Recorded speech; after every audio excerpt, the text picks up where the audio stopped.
a gash over Bruno's eye. Bruno tried to hang on him. But by the third round, it was evident that the night belonged to Tyson.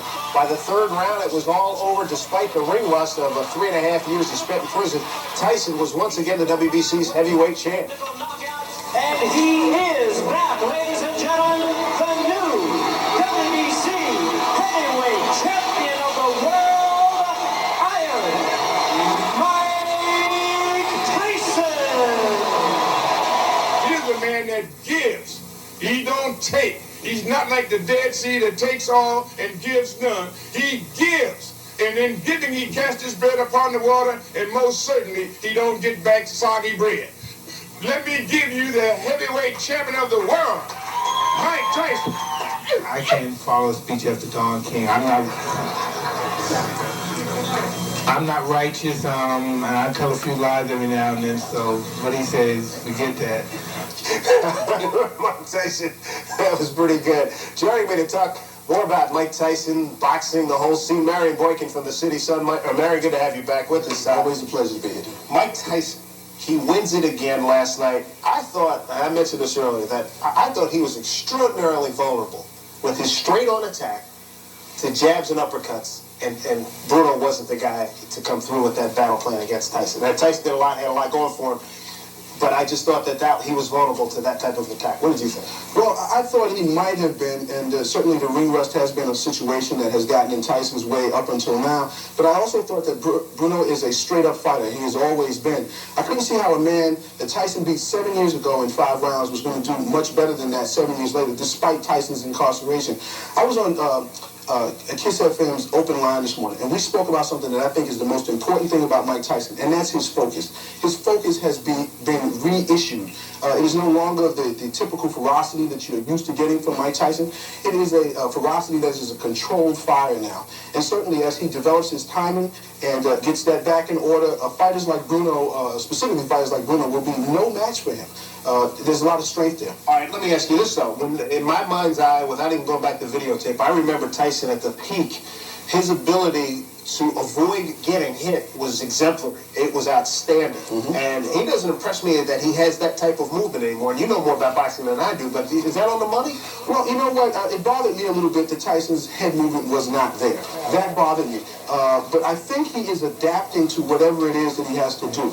He knows Bruno. He's fought Bruno. He even fought Bruno when he was a kid, which is very little known up in the Catskills. He was about 16, 17 years old for a couple of rounds. And he knows Bruno, so he knows what he wanted to do with Bruno. Certainly, I'd like to see Mike Tyson get back to that dip in the head because it gives you a target that's very hard to hit. He did it a little bit yesterday, but not nearly like the old Tyson does. The strength is still there. The speed is still there. That's enough to take out most fighters. All right. When I looked at last night's fight, I'm thinking if you took Bruno, replaced him with a Riddick Bowe in shape, who can move stick. I mean, it was made to order for stick and jab guy. Well, you know what happens is that, it's not as easy to just replace them like index cards, different fighters, and slot them in, because they bring their own baggage with them. Bowe has a question of heart that has a lot to do with it, and certainly so did Bruno to a certain extent. But he'll bring his own little set of problems that Tyson will try to have to capitalize on if he can. But it's very, very difficult. Tyson is so fast, and he is so strong and powerful, and he brings an intimidation factor that, despite all the bravado before the fight, these guys know that this is one bad man. Okay.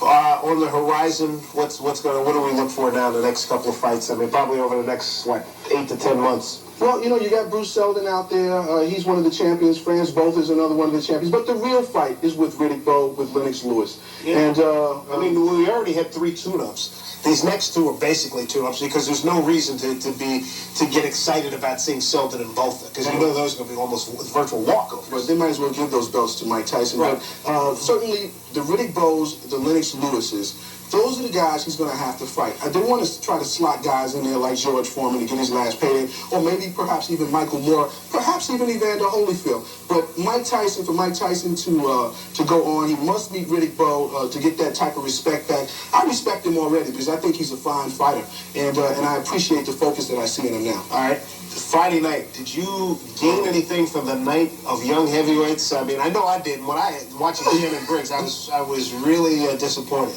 Well, Shannon Briggs is a typical case of a guy having an old record. and not really fighting anybody. You got to fight somebody. It's not about what you do when you're going forward. It's about what you do when you have to go backwards. And he's never gone backwards. He's taken guys out very quickly, and he got in there with a guy who was, I basically called him the unknown soldier. And this guy was tough. It was tough, and how about the thing too? And I think I know you recognize this. When Briggs saw that he was cut, oh my God, I've been cut. What am I going to do? Because I talked to a guy this morning who said he was in his locker room afterwards, and he said it was panic. He didn't know what to do, and hence he got knocked out. This is true. I mean, this is the problem with a lot of the young heavyweights that you saw that night.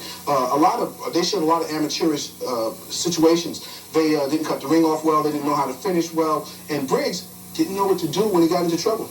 It was amazing. The sight of your own blood does that to you, though, when you haven't seen it before. Yeah. I mean, he was, what, 25-0 and 25-0. How about the other kid that won in the first round, 19 seconds? David Tua ran over the guy. Now I know what roadkill feels like. This guy just ran straight over him, and that was something to see. But 19 seconds doesn't help him. Right. You got to get out there. You got to do the rounds. You got to do the work. And winning like that does not really help you. You got to get into the wars. The later fight was a good fight. Andrew Galata and Nicholson was a really good fight.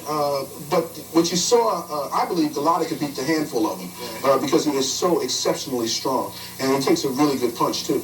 Marion, always a pleasure. Appreciate you coming in. Good to see you here. Okay, good. Marion Boykin of the City Sun talks some boxing. Up next, Ed Bradley, 60.